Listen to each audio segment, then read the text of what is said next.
Assalomu alaykum. Ayni damlarda biz ijodiy jamoamiz a'zolari bilan birgalikda Toshkent viloyatining Zangiota tumanidamiz.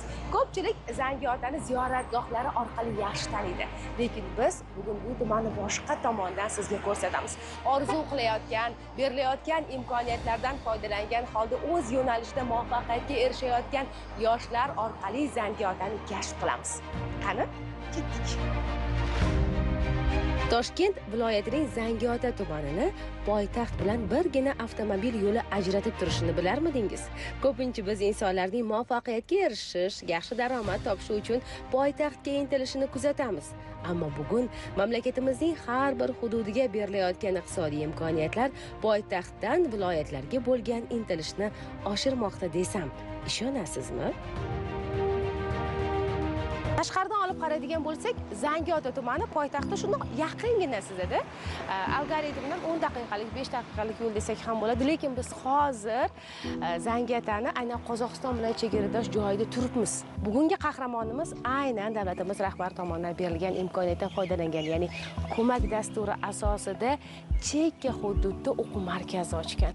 Bu nafaqat o'zi uchun daromadda, o'ylab qarasangiz, bu yerdagi bolajonlar qiynalib degani qanaqa? Nazarbekda bor ekan o'quv markazi va maxsus avtobuslarga o'tirib o'sha yerga borishar ekan. Yaqin atrofda o'quv markazi yo'q ekan. Berilgan imkoniyatdan foydalangan yoshimiz 130 million so'm miqdorida aynan sudda olib, chekka hududda o'quv markazi ochganlar. Yoshimiz o'zi Chilonzor tumanida yashaydilarda, har kuni 45 daqiqa yo'l bosib bu yoqqa keladilar. Endi daromad ham shunga yarasha qolarmikin degan savol sizni ham qiziqtirayotgan bo'lsa kerak. Hozir yoshimiz bilan tanishamiz va uni sizga ham tanishtiramiz. Avvaliga tadbirkorimizning 21 yosh ekanini eshitib, u bilan tezroq suhbat qurgim, uning shijoati bilan birga qo'rquv va xavotirlari haqida bilgim keldi. Muhammad Isoga bir savol bilan murojaat qilaman-da. Bu yerga keldingiz, havosi zo'r, rostdan ham o'quv markazi yo'q, lekin mahalla ahli sizni qanaqa kutib olishdi? Albatta, mahalla fuqarolar yig'inidagi a'zolar sizga yordam berishdi. Shunaqa yordam berishdi.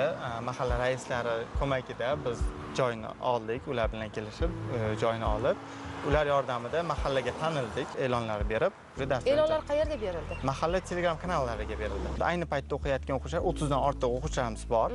Ayni paytda hozir 4 ta 5 ta guruhlarimiz shakllangan. Ingliz tili, rus tili, pachimuchka yo'nalishlarimizda pachimuchka, ya'ni maktabgacha tayyorlov guruhlarimiz ochilgan. Ularda hozir darslar boshlangan. O'quvchilarimiz o'qishyapti. Qabulimizda 50 dan ortiq o'quvchimiz bor. Yana bor. Yana o'quvchilarimiz bor. Biroq bo'lmasa, qancha o'quvchi? Buning uchun baribir muomala madaniyati bo'lish kerak. Baribir biznesda, biznes zo'r yo'lga qo'yilishi uchun sizni aqlingiz, intellektual salohiyatingiz zo'r bo'lishi mumkin, lekin sizning muomala madaniyatingiz bu biznesni yurib ketishiga katta hissa qo'shadi. Endi tanishtiring, ko'rsating bizga. Xo'p, o'quv markazimiz shahardan 20 kilometrdan ortiq joylashgan. Markazdan, Zangiota markazidan 20 kilometrdan ortiq joylashgan. Oldimizda maktab bor, 800 ga yaqin sig'imi bor maktabimizda. Endi biz alohida ularga ham chiqdik, maktab direktorlari bilan gaplashib ham, ular orqali bir-ikki marta darslar o'tdik. Probniy darslar u yoqda o'tib, o'qituvchilarimiz bilan borib, o'zimizni tanitib keldik ularga. Ya'ni o'shandan ham o'quvchilarimiz kelishdi, qiziqib, ota-onalar orqali.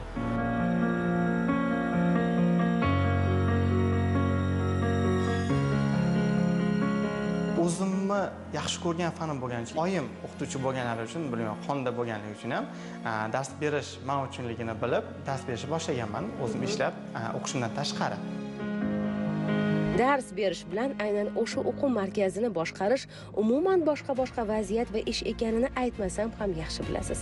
Boshqarishdagi tashkiliy masalalardan kelib chiqadigan asabbuzarliklar to'polonchi va dars o'zlashtirishni istamaydigan bolalar bilan ishlashdan tamomila farq qiladi. Ustozlik baribir boshqacha. Ustoz darsga kirganingizda o'quvchilar bilan birga, o'zingiz o'quvchilaringiz dars berasiz ularga, shaxsiy hayoti bo'ladi, boshqasi bo'ladi, emotsiyalari. Boshqaruvda siz nafaqat o'zingiz o'quvchilaringiz, balki hamma o'quvchilar, butun o'quv markazidagi o'quvchilar bilan muloqotga kirasiz. Ularning ota-onasi bilan muloqot qilasiz. Ularning ota-onasida sharoitini, boshqasini bilib, ular bilan gaplashib, yana ham kengroq. Agar siz biror yo'nalishda ish boshlamoqchi bo'lsangiz, bunda velosipedni qaytadan kashf qilishingiz shart emas. O'sha yo'nalishda muvaffaqiyatga erishib, ishini davom ettirayotgan ustoz topsangiz, 50% ishingiz bitibdi degani. Kamroq xato qilasiz deganidir. ustozim bilan birgalikda o'quv markazi, ularning o'quv markazida ishladik. Keyin sudda chiqishni boshladi. Ko'mak dasturi borligini o'sha ustozimdan bildim. Ular ustozim aytdilarki, shunaqa ko'mak bo'layotgan ekan, san ham yoshing to'g'ri keladi, bitta anaqa qilib ko'rmaysanmi? Xo'p, olishdan oldin biza o'quv markazi ochdik, ya'ni rasmiylashtirdik, guvohnomalar oldik, litsenziyalar qilib turib, keyin joy qidirishga tushdik. Tashqaridan qaraganda ko'mak dasturi faqatgina yoshlar uchun imkon berayotgandek tuyuladi. Ammo masalaga chuqurroq yondashadigan bo'lsak, aynan bu dasturni ko'p tarmoqli ekanini anglaysiz.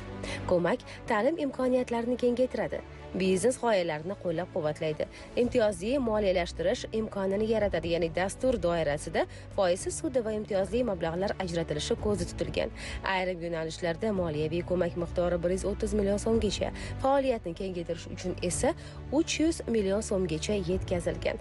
Shu bilan birga bu dastur yangi ish o'rinlari yaratishga yordamlashadi. Chekka hududlardagi yoshlarni qo'llab-quvvatlaydi, ya'ni shahar va qishloq o'rtasidagi imkoniyatlar tafovutini kamaytiradi. Ko'mak tajribali mutaxassislar bilan ishlash imkonini beradi. Muvaffaqiyatli tadbirkorlar va ekspertlardan mentorlik olish mumkin aynan shu orqali. Shu bilan birgalikda yoshlarning tashabbuskorligi aynan shu dastur orqali oshadi. O'z g'oyasini amalga oshirish, mustaqil daromad topish va jamiyatda faol bo'lishga undaydi. Shu joyni ko'rdik. Oldida mahalla idorasi bor ekan. Mahalla idorasiga to'g'ridan-to'g'ri kirdik. Rais kutib oldilar. Bizni kutib olib, biz o'zimizni tanishtirdik. Shunaqa Chilonzorda o'quv markazida dars beramiz. O'sha yerda rahbarlarimiz kelib bu yoqda ham ochmoqchimiz. Nima deysiz? Ular bizga rozi bo'ldilar. Joyni bizga olib berdilar. Joy mahalla idorasi tomonidan berildi bizga. Bu yerda obodonlashtirish va ta'minlash ishlarini boshladik. Umumiy 3 oy vaqtimiz ketdi to'liq ta'mirlashga. Xo'p, puldan 50 milliondan ortiq pul ketdi ta'mirlashning o'ziga. Jihozlashtirish ishlari ketdi. Jihozlashtirdik. 3 ta xonamiz to'liq jihozlangan hozirda, dars jarayonlari ketyapti. Undan tashqari alohida hozir o'zini daromadidan ikkinchi binoyimiz ham bor. U ikkinchi binoyimizga alohida prezident maktabiga tayyorlov guruhlari uchun xonalar ta'mirlanyapti. U yoqda matematika va ingliz tili bo'yicha darslar bo'ladi. Ma'lum bir hududda yaratilayotgan sharoitlar haqidagi eng haqqoniy bahoni mana shu sharoitlardan foydalanayotgan insonlar bera oladi. Shuning uchun ham biz farzandlari o'quv markaziga chiqayotgan oilalardan biri bilan suhbatlashdik. Endi biza chegara hududimiz, u yoqqa borishga bizada kelinimi 4 ta bolasi bor, vaqti yo'q. Men endi ishdaman. O'shaning uchun bizaga juda yaxshi bo'ldi deb aytdi. Ikkitasini berdim, ikkitasi uyda. Bittasi 9 yosh, bittasi 8 yosh. Uydagi bittasi 4 yosh, bittasi 2 yosh. Qaysi fandan kelishyapti? Bular rus tiliga kelishdi. Yaxshilab o'rganib olishsa, keyin xudo xolisa ingliz tiliga beramiz. Bilinyaptimi, uyda o'qiyotganliklari o'zlariga ham yoqayotgan ekan. Gapirib berishadimi sizga? Ha, gapirib berishadi. O'zi oysirasi qiziquvchan dars qildiradi. Dars. Buncha ustozga rahmat deyishimiz kerak, ha? Chizgan rasmlarni ko'rsatadi. Ana kuni qizim juda ham chiroyli narsa chizibdi, uni ko'rsatdi. Bular sanash o'rgandi, keyin yangi so'zlarni, masalan, nimaligini aytib beradi. Mendan ham oldin dodasi qiziqadilar, dodasiga hammasini aytadi.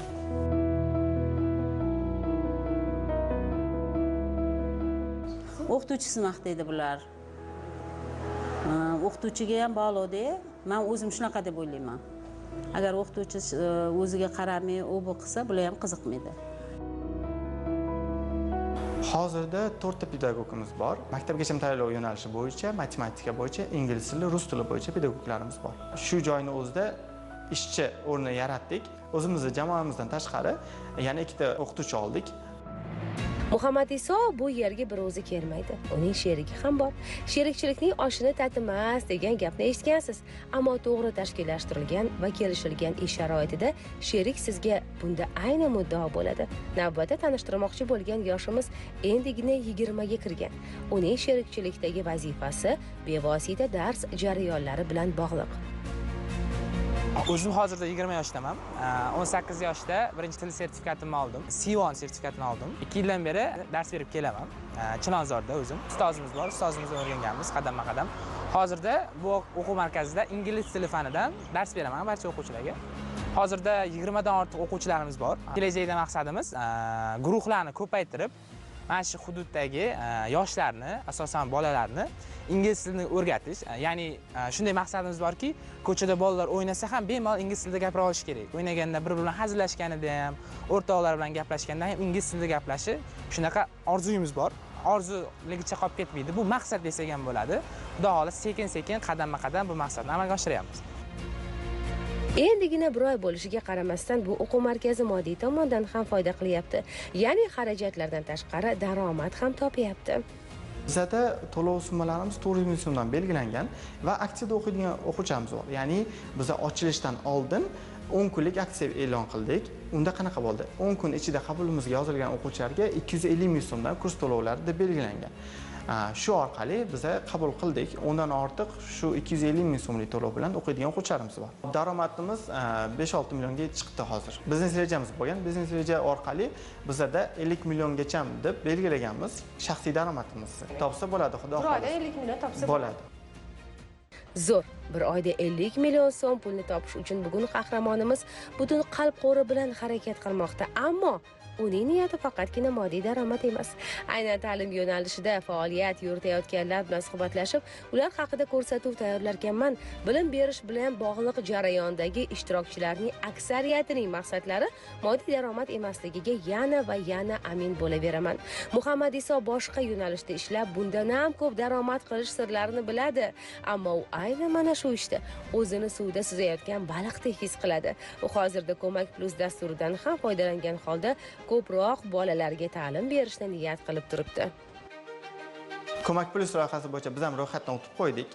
Ya'ni yana olmoqchimiz, olib turib, yana o'quv markazi ochyapmiz. Xudo xohlasa, joylarni uni ham ko'rib qo'ydik. Ular ham chekka hududda, shu Zangitada, uni ham oldida maktab bor, lekin juda ham maktabi og'ir ahvolda. Sig'imma kam, maktab binosi mana shu o'quv markazimizdek teng. Yoshlar agentligi Zangata tumani rahbarlari bilan, ya'ni Sunnatilla aka shular yordamlashdilar, joylarni ko'rsatdilar. Ko'rsatuv avvalida suhbatdoshlarimiz har kuni avtomobilda bu yergacha 45 daqiqada kelishlarini, davlat transportida esa bu vaqt yana ham uzoqroqqa cho'zilishini aytib o'tgandik. Chekka hududda dars berishning siz bilmagan zavqlari ham bor aslida. Bu yerda dars o'tsam ko'proq energiyam ketadi, lekin o'qituvchi sifatida bu juda ham yaxshi hissiyot.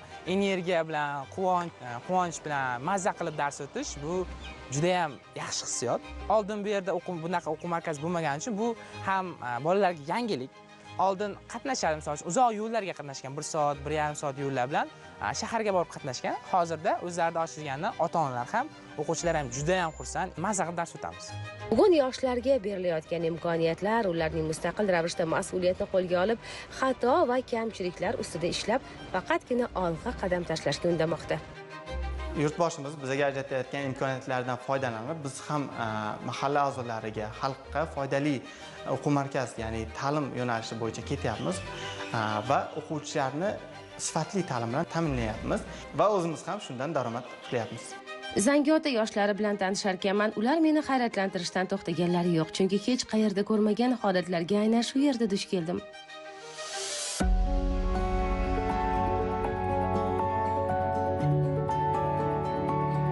Biz ayni damlarda Zangiota tumanidagi Bog'ozor mahalla fuqarolari yig'inidamiz. Bilasizmi, bir narsani aytmoqchiman-da. Insonda 5 ta sezgi bor. Ko'rish, eshitish, hid bilish, ta'm bilish va teginib ko'rish hissi. Nima uchun bu haqida gapiryapman? Aynan siz hozir va shu yerda yashashingiz, ishlashingiz uchun mana shu sezgilaringiz yaxshi ishlashi kerak dedim. Ayni damda biz yog'och o'ymakorligi yo'nalishi bo'yicha mehnat yuritayotgan hunarmandlarning oldiga kelyapmiz. Bu yerdagi atmosferani ko'rib, hozir va shu yerda o'tmishini his qilgan holda ishlangan ijod namunalarini maza qilib tomosha qilasizda. Bu namunalar his qilganingizdan so'ng yana ham original, yana ham professional chiqishini menimcha aytmasam ham siz juda ham yaxshi bilsangiz kerak, chunki bu ijod. Demak, mana bu ovozlarni eshityapsizmi? Taq-tuq degan. Birgalikda ko'ramiz va ular bilan suhbatlashamiz. Yog'och o'ymakorligi oddiy daraxt bo'lagiga jon bag'ishlab, uni asrlar davomida yashaydigan san'at asariga aylantirish mahoratidir. Bu hunarmandchilik sabr, kun talab qiladi.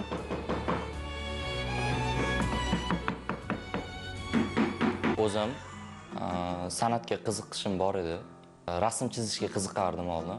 Keyin sekin oddiy plastilinda yasaladigan oddiy haykal bironta jismlar yasash qiziqib ko'rdim. Keyin bir kun u ishga ham qiziqib ko'rdim. Keyin menga shu ustoz tavsiya qilishdi. Boshida birinchi kelganingizda qiyinchilik bo'ladi. Boshida kelganingizda bunaqa ishlarni qilib keta olmaysiz baribir. Oddiy ishlardan boshlanadi hamma narsa. Zerikish bo'lgan boshida. Bugun yog'och o'ymakorligida ham yangi texniyalar qo'llanilmoqdaki, hunarmandlarning lazer yordamidan foydalanganliklari sabab ishlari yengillashib, biroz tezlashyapti. Ammo yoshlar orasida gadjetlarga bo'lgan qaramlik bu kabi sabr talab qiluvchi qo'l ishiga bo'lgan qiziqishni pasaytirib bormoqda. Texnika rivojlanyapti. Hozir san'at yo'nalishi bo'yicha ham ishlayman, faqat kompyuter savodxonligi bo'yicha ishlayman, ya'ni grafik dizaynerlik bo'yicha ishlayman. Hunaringiz bilan bog'liq joylari bor-a, uni grafik dizayner? Ha, bor. Misol uchun, shu naqshlarda kompyuterda, dasturda chiziladi, keyin uskunada chiqariladi. Shuni o'rganyapsiz. O'zbekiston yog'och o'ymakorligi maktabi asrlar davomida shakllangan va bugungi kunda ham dunyoni hayratga solib kelayotgan nodir san'atdir. Bu sohada o'ziga xos maktab yaratgan, oddiy yog'ochni tirik daraxtga aylantirgan eng mashhur ustozlardan biri bu 15-asrda yashab o'tgan ustoz Otaullodir. Temuriylar davrida yashab ijod qilgan ushbu naqqosh va o'ymakor Samarqanddagi o'sha mashhur Go'ri Amri maqbarasining eshigini mana shunday go'zal san'at asariga aylantirgan. Ushbu eshikka chizilgan murakkab geometrik va o'simliksimon naqshlar dunyo sharqshunosligida yog'och o'ymakorligining oliy namunasi sifatida e'tirof etiladi. Aslida bu yo'nalishdagi ustoz nafaqat hunarni, balki hayot uchun eng muhim saboqlardan biri bo'lgan sabr va qanoatni o'rgatadi.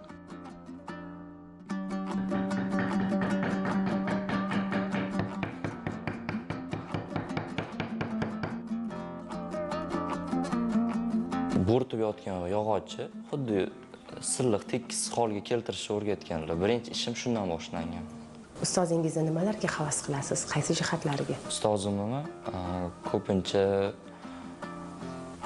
oddiy eshiklar, naqshlar bilan qo'yiladi-ku. O'sha eshiklarni yasayotganlariga qiziqaman.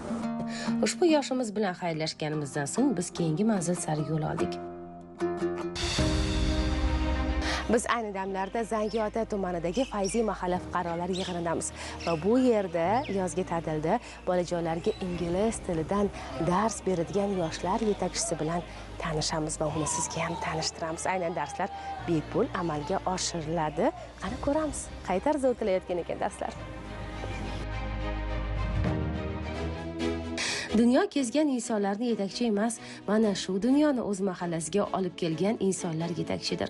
Katta orzular aslida birinchi bo'lib bizning kichik qalbimizda uyg'onadi. Agar intilsak, atrofimizdagi holatlarning o'zi orzularimiz sari bizni yetaklab boradi. Bu yerda yoshlar yetakchisi bolalarga shunchaki bepulga til o'rgatmayapti, u mahalla bolalariga dunyo eshiklarini ochishga ko'maklashmoqda. Avval ingliz tili o'qituvchi bo'lib ishlaganman. U yerda faqat dars berardim. Bu yerda unaqa emas. Yetakchilik baribir boshqacha yoshlarga har taraflama yordam beradi-da. Odam misol uchun ularning muammolari bilan shug'ullanamiz. Faqatgina dars berib qolmasdan, ularni tadbirlarga jalb qilamiz. Misol uchun iqtidorli yoshlarni, muammoli yoshlar bilan ham individualni ishlaymiz. Maktab yoshidagilar bilan o'rganib chiqdim ularni. Endi o'sha 14 yoshdan 30 yoshgacha bo'lganlar bilan ham ishlayman. O'rganib chiqaman. Endigina bu yo'nalishda ishlayotgan suhbatdoshimiz bugun maktabdagi bolalarni boshqacha qiyofada ko'ryapti desam, mubolag'a qilmagan bo'laman. Endi ularni fe'l-atvori ikki xil bo'ladi. O'zini tutishi maktabda boshqacha, maktabdan tashqari boshqacha. Misol uchun maktabda qonun-qoidalarga o'sha rioya qilib turadi, lekin mahallada men ko'raman, o'zlarini erkin his qilishadi. Ular bilan ishlash qiyin emasmi? Yo'q, qiyin emas. Qiziqarli va ajoyib. Zo'r. Ingliz tili o'qituvchi bo'lganim uchun ularga avvalo o'sha ingliz tilidan dars berib, ularni tilga bo'lgan qiziqishini oshirmoqchiman.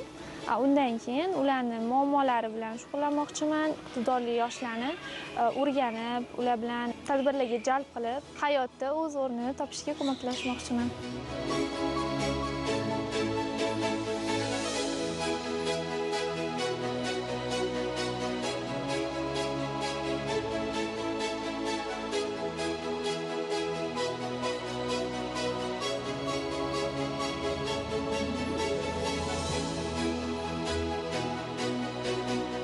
Nechinchi sinfda o'qiysiz? 4 bitirdim. Telegramda bitta e'lon chiqarishibdi, o'shanga qarab keldim-da. Mahallada o'zining Telegram guruhi bormi? Ta'tilda bekor o'tirmaslikka to'g'ri kelaman-da. Sifatlar, otlarni o'rganamiz. Kishilik almashlari, avval ingliz alifbosidan boshlaganmiz darsni. Uyga borganimda to'g'ri ishlagan test qog'ozlarimni ham olib boraman. Katta bo'lganimda rassom bo'lmoqchiman.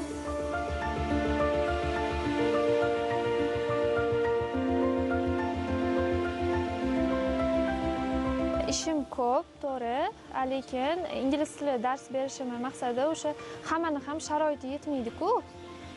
Ingliz tili tugaraklariga borishga. O'shaning uchun men o'zimning tashabbusim bilan chiqdim va ularga tekin dars berishga qaror qildim. Qanday bo'lyapti?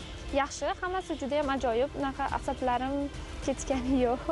7 yoshdan 11 yoshgacha, ertalab 10 dan 12 gacha kelishadi. Kechga 6 sinfdan 11 sinfgacha, undan kattalari ham maktabni tugatganlar ham bor orasida. Ayilsim bor. Necha? 7.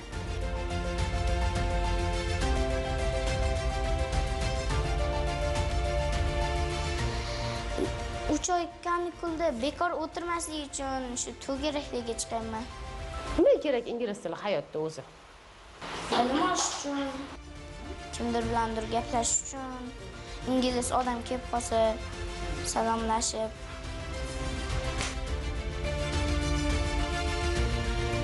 Avval aytganimdek, o'sha sharoiti to'g'ri kelmaydi hammani ham. O'shanga qarab hammaga tekin qilib dars bermoqchiman. Nechta bolani o'qityapsiz? Hozirda 2 ta guruhim bor. Bittasida 15 ta, o'sha 7 yoshdan 11 yoshgacha bo'lganlar. Undan keyin kechga ular ham bir 15-20 ta chiqadi. Kattalar ham.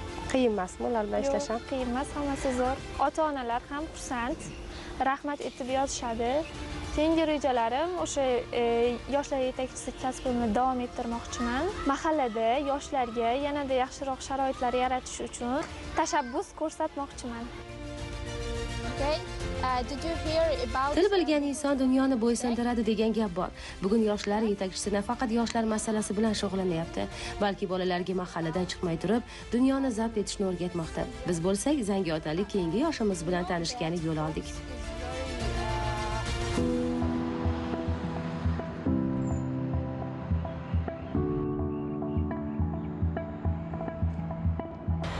Damlarda azizlar, biz Bog'ozor mahalla fuqarolar yig'inidamiz Zangiota tumanidagi va yonimda mana shu mahallaning yoshlar yetakchisi Qobiljon Xormay.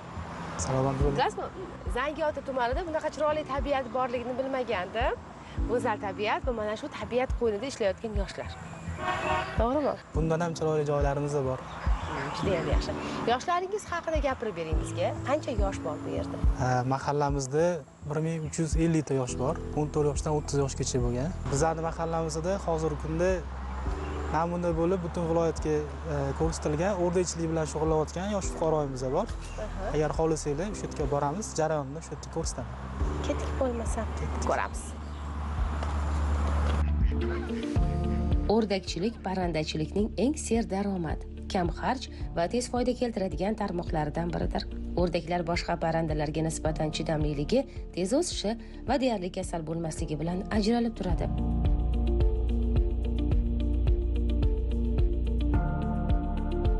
Shu yili o'rdakchilik Oqqo'rg'on tajribasi chiqdi. Shu o'rdakchilik bo'yicha shu yer berildi, kredit berildi.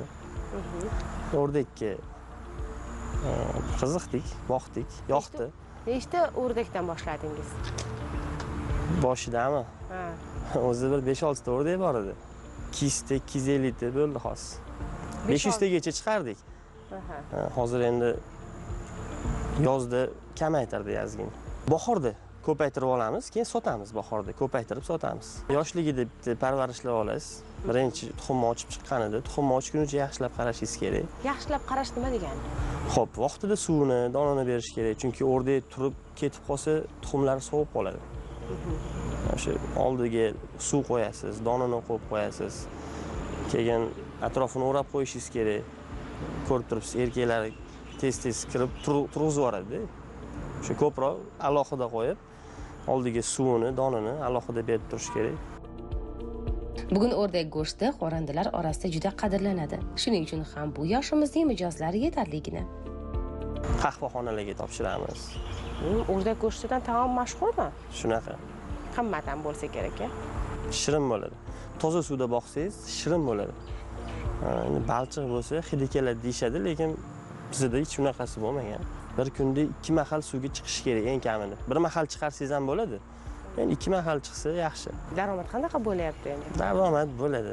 Necha pulgacha topsa bo'ladi? 10 milliondan yoki bo'lmasam 5 milliondan, 15 milliongacha topsa bo'ladi.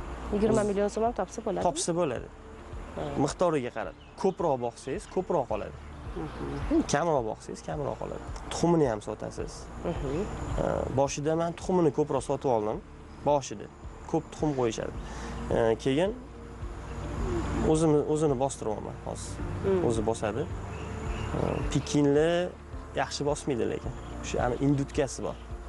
Ham go'sht shirin bo'ladi, ham ko'proq go'sht beradi. 7-8 kilogacha go'sht beradi. U turlari ham bormi o'rdakni? Favorit bor. Oddiy o'rdak bor, favorit bor. Shunaqa. G'oz boqyapman hozir. G'oz ham yaxshi go'sht beradi. Ham og'ir bo'ladi. Qaysi biri yaxshi, g'ozmi, o'rdakmi? Endi o'rdak tezroq ko'payadi. Insonning muvaffaqiyati uni faqatgina harakatlariga bog'liq deb o'ylasangiz biroz adashasiz. Oilasidan ko'ngli xotirjam bo'lgan odamninggina ijtimoiy hayotdagi faoliyatidagi masalalar oson va yengil ko'chadi. Ushbu yoshimizning onasi bilan suhbatlashib, bu jumlalarning naqadar to'g'riligiga amin bo'ldim. Sal qattiqroq tutib, begona joylarga yubormayman. Bittamiz erkatoy, u endi sportsmen. Bunim ham sportsmen, lekin shuni ichida mana tadbirkorlik qiladi. Bizlarga qaraydi bola. Men faqat shularga nima kerak bo'lsa, faqat mashinada o'tirib, mana uni ol, mana uni ol qilaman. Duo qilib o'tiraman. Do'konlarga ham boraman. Aytganlaringizni qilmagan paytlari ham bo'ladimi? Yo'q, lekin gapimni hech qaytarmaydilar. Hamma hayron qoladi shunga. Endi onaga gap qaytarib bo'ladi. Lekin yaxshilar o'lmasalar, kelinlar ham, bolalar ham gap qaytarishmaydi. Aytganman, agar gap qaytarsangizlar qaranglar deb. Oltin olma, duo ol degan jumlani eshitgansiz. Chunki duolar sizga ko'pgina oltinlarni olib keladi. So'zlarimga qo'shilmasangiz, mana bu onaning farzandiga bo'lgan mehrini ko'ring. Boringizga shukr onajonim. Baxtimizga sog' bo'ling. Rahmat, umringiz uzoq bo'lsin bolam. Topgan tukkalaringizga baraka bersin. Bolalarim, sizlar ham sog'-omon bo'linglar. Biz doim ham onalarimizga muammolarimiz haqida ularni xavotirga qo'ymaslik uchun gapirmaymiz. Ammo ular baribir sezishadi. Ular menga og'ir narsalarni aytmaydilar, lekin men bulardan so'rab olaman. Chunki baribir sezaman. O'g'lim deyman. Mana hali buni boshlanishi, sen aytmayapsan. Ammo o'zi kech bo'lib qolmasin deyman. Kech bo'lganda lekin bilib qoladi. Bilib iloj yo'q endi, nima qilasiz? To'g'ri maslahat berasiz. Ha, bolam. Shu xalqning ichida, elning ichida bir o'ynab kulib yursalar deyman. Mana shu hammaga yordamlari tegsa deyman. Lekin ko'p odamlar kelib rahmat aytadi, xursand bo'laman. Ko'p so'rashadi ham, qanaqa qilib tarbiyalagansiz deyishadi. Bu yerda bog'ingiz bor ekan. Qanaqa mevalaringiz bor bu? Mevalar olma mevasi bor, olxo'ri bor. Tut daraxtlarimiz bor. Yong'oq daraxtlari bor, bodom daraxtlari bor. Nok bor. Gilos ham bor, olcha ham bor. Ulardan daromad qilasizmi? Endi, xudo xolisi, endi mevaga kiradi. 2 yillik, 3 yillik. Yong'oqlarimiz 5-6 yillik bo'ldi. Ulardan daromad ko'ramiz. Bugun qahramonlarimizni bir maqsad birlashtiradi. Insonlarga kerakli bo'lishlik hissi. Mana shu hislarni bugun ko'zlaridagi yashashga bo'lgan ishtiyoqni yanada oshirib, oldinga harakat qilishga undamoqda. Zero o'z davlatining ko'magi har qanaqa yosh uchun ham tayanch va har tomonlama ishonchdir. Yangilanishlar shiddati sizning ham hayotingizda o'z aksini topsin. Keyingi ko'rsatuvlarimizda ko'rishguncha omon bo'ling.